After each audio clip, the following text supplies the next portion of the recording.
A lot of friends that came home, teammates, colleagues, came home physically, but not mentally. Now, PTS and PTSD, however, whatever acronym you want to use, is everyone, anybody can get that. You can get it from a car accident, something very dramatic can change your life and you have PTS. So what we're doing is we're using the veterans as the vessel. It's not left or right, blue or red, whatever you believe in. Both sides can agree we need to help veterans. So let's use that vessel to get in and be bipartisan and bring people together. Who doesn't know a veteran right now? I mean, we've been in a war for nearly 20 years at this point, so everyone at least has someone that they know who's been a veteran, most likely suffering and most likely through opiates, or people have friends that they know who are on opiates. So the message definitely resonates with a lot of people. And in the beginning, people were like, okay, this sounds really cool, and you're going to get this IRB thing, and you're going to get American doctors and Israelis, and okay, we'll give you a shot. And I don't know if they believed us or not, and I agree with them. It was a kind of a really pie-in-the-sky idea. But once we finally got approved for an institutional review board and we made that public and everyone knew about it, that's what validated the brand, where I think everyone understood at that point that we're the real deal and we are going to make this happen. And as far as the product was received, well, George and Cody run a very tight ship. It's quality, and you'd be surprised what gets turned away here and what gets accepted. Very, very little gets accepted. So the quality of the product was something we could put our name behind too. So we saw what they had to offer. We saw that they had the standards like we had in the military. There are veterans using this as medicine.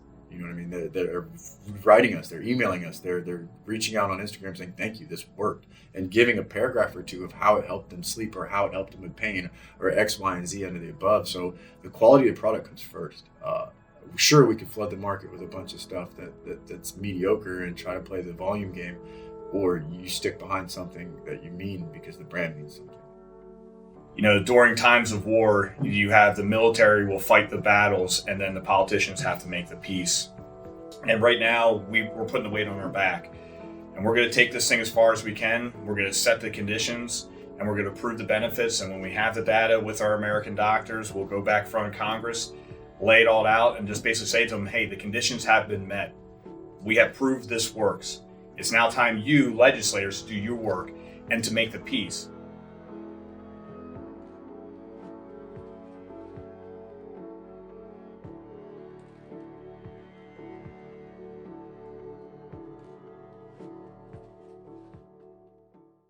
I would joke with people, I'd ask, what do you think one of the most difficult things I've ever done in my life is? And people usually go to combat and things I did in the Marine Corps, where I always said, no, it's actually a high school football camp. But actually this has superseded it. If you laid the roadmap out to me in the beginning saying this is what you're going to have to go through, I probably would be like, hey, no way, and I just stuck with a regular job. I've learned a lot about myself, how to persevere. I think how to be a better teammate with the other colleagues that I work with, and really how to delegate and just kind of keeping a positive momentum going, no matter how bad or how dark the days might be. Just keeping a positive outlook and knowing you're serving a higher purpose than yourself, and you got to keep your head down and keep going. This is going to be a pretty costly adventure, and how the heck do we fund this without any federal grants or anything of that nature? And we decided, well, hey, if we go forward with an adult use brand, that could help fund our research. You can't be everything to everyone, but if you start off with a niche, people will start to follow. So we're like, let's gear this to the veterans. And what we experienced in the Helmand, we were part of what they call the Helmand Valley Gun Club, which was established by Marines at 1st Raider Battalion. We all get these tattoos on us, and we just kind of said, okay, we threw HVGC up on the wall, and we were just like Helmand Valley Growers Company. I mean, literally it was like that fast. I remember Andy was like, I don't know, kind of hesitant, like, how are the guys going to think about this? I'm like, well, let's just go talk to them and say, if you guys are good with this, we're good, we'll go for it. If not, we'll find a different name. That's the first time. We don't own that. I don't own that. How do you own something that was earned by everyone? It started with an original company that went to Helmand Valley first. They started it. So I went to a lot of the original teams that were there. And I knew the guys because I worked with them, and just said, hey, what would you think about this? Almost unanimous, like everyone was like, yes, yes, yes, yes, and yes, because the mission was giving back and helping the veterans. It wasn't that we're going to go IP this this name and market it and make a shit ton of money off of it. It was that, look, dude, we're trying to fix holes that no one's filling the gap. Someone's got to fill it. I love it because I have opportunities like this where people are like, why'd you pick that name? Well, I get to talk about Helmand Valley and what we experienced out there in the Helmand province, and talk about the heroes and the legends that unfortunately we lost over there, because we don't ever want those stories to fade away. And history will tell what we did in Helmand. Was it worth it or not? I don't know.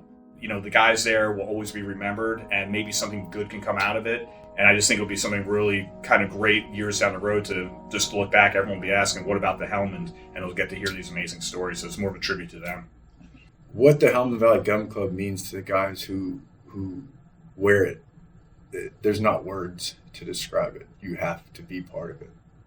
I can't write a book and tell you, you can't make a multi-million-dollar blockbuster movie to tell the story. Nothing can.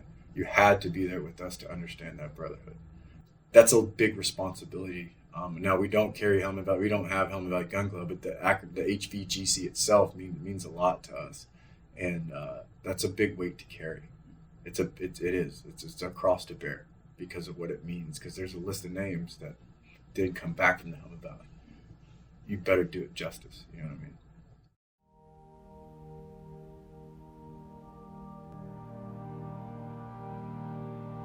The benefits of cultivating for me and others that I've mentored, well, it's just helped me with clarity of my mind. Like we talked about, you know, the quote I used, it's better that I've heard. Where it came from, I tried to find out. I'm not 100% sure. I've heard it, you know, internet tells you 10 different things, 100 different things, but it says it's better to be a warrior in a garden than a gardener in a war. I heard Sun Tzu, I heard Bruce Lee, I've heard everybody, but wherever it came from is, for me, it kind of correlated. Being a Marine Raider in Special Operations, it's very fast paced. It's just, you're on that ride and everything's go, go, go. And once that cycle stopped, there was a multitude of things. You're stuck with your thoughts. You need to control that. And I've known guys that have done breathing. Mine was just in the garden, and I felt being in charge of the plants or the cannabis plants or whatever it may be, gave me a purpose again. It gave me a reason. You know, those things will die if I don't water them. You know, the bugs will eat them up if I don't treat them. It brought purpose back, and I'm not in the fast lane anymore, but I'm in the slow lane with a purpose. I'm on cruise control and I'm doing my job. For me, my mind never just stops. Like I have ADD, so, you know what I mean? It's just like, no. So this kind of was just like my Ritalin. It was like, slowed it all down, and then I enjoy it. And it's laborious, it can be. You know, it can be a lot. I'm humping stuff up the hill with, you know, doing all kinds of stuff. But it's not labor, it's not work. It's a passion, and it helps my mind and helps my clarity. When Andy just told me the benefits he was getting from cannabis, I was like, well, I got to try it out. And literally that first night was like, you know, a revelation for me, where it put me down. I was able to sleep. We just said, hey, this is working for us.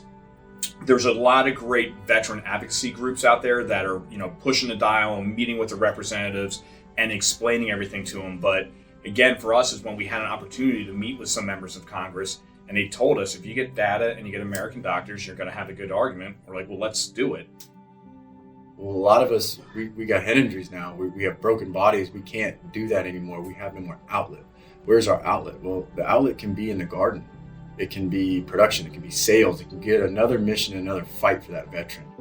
That helps give those veterans a purpose again, a drive, something to go for, a goal and a mission. You know, that's what we see cannabis help doing. Not only the use of it medically, but with jobs and opportunities and that drive again, that will to get up every day and be like, I'm doing something for other veterans. What would I say to veterans think about taking that step into being an entrepreneur? I think it's an amazing idea they do it. I think veterans come back with so much talent, wisdom, understanding that they don't even understand, that they can go out, find something they're passionate about, and do some great things. Not only just do great things for themselves, but helping out their fellow veterans, whether it be solving a problem that they need or helping veterans finding work or all of the above and giving them hope. One of the things I always talk to veterans about who are kind of down, I just said, you always have a second act. Yeah, you did amazing things in the military, but that's not your whole life. You got your whole life in front of you, and keep going, keep doing something, and keep reinventing yourself. You know, we kind of, when we started this thing, I think we all were like, okay, we'll do this, we'll get money, and 6 months later, we're going to be just killing it. That was not the case. I think to keep that positive momentum and being an optimist and learning from things we did in the military, we were kind of in a comfortable environment being uncomfortable. And we always have to be optimistic, like, okay, something wrong happened here. We're not going to dwell on it. We'll learn, but we're going to use that, and then we're going to keep moving forward and make this thing happen. So I think that kind of grit and determination that they really put on you as a Marine, and if you want something, it's not going to be handed to you. You got to go out and earn it. I just think that it's kind of encompasses what the Marine Corps is. By with or through. Give me my marching orders. Give us our marching orders. Let's go. And there were opportunities we could have jumped on this job or done this or done that, but it was really more or less to make a quick buck, and we were like, that's not what we're in this for. We're in this to accomplish a mission. By doing that, it's just amazing where you see the support, and eventually good people are going to come out and want to lift you up and get you to that ultimate goal. And that's what we found here with George and Cody Sadler, who are the founders of Platinum Vape. As soon as we told them our story, they just looked at each other and were like, okay, let's get you in here. We're going to help you build this brand. We're not going to look for any money up front. All we want is when you start selling your product, you make us whole, you keep all the profits. It's because they know where the money's going. None of us have ever taken a paycheck the whole time we run this. But most of the people understand the cause. And they see that we're not, I'm not pulling up in a Bentley, man. My old team, 8123, had a saying from Chris Antonin, who's no longer with us, is every day is a tryout. All it takes is all you got. So every day you walk in the door, didn't matter what happened yesterday. What'd you do today? And it's a tryout. And we live by that. It's stressful as shit because it's a business, and there are numbers and there are money involved and people asking a lot of questions about something that's very imperfect in biology, aka the plant. It is not. There's nothing in nature that's perfect, and their business wants it perfect. And how do I tell them that shit happens? But I do my best with knowledge and experience to mitigate shit happening, and I enjoy that challenge. If this thing wasn't personal or meant a lot to us, I think Andy and I would fade it out probably around 2017, 2018. But this is on the professional level the most important mission we've ever taken on, and we're just really going to do whatever it takes to ensure that we accomplish this mission to help save lives of veterans. I'll never not be a warrior. I spent 12 years of my life fighting wars. But it's okay to say a warrior is my secondary profession and a gardener is my primary. So my primary MOS now, it would be gardening. Hear us now, believe us later, but it will be proven that medical cannabis can reduce the symptoms of post-traumatic stress and is a much better option than what we're currently doing.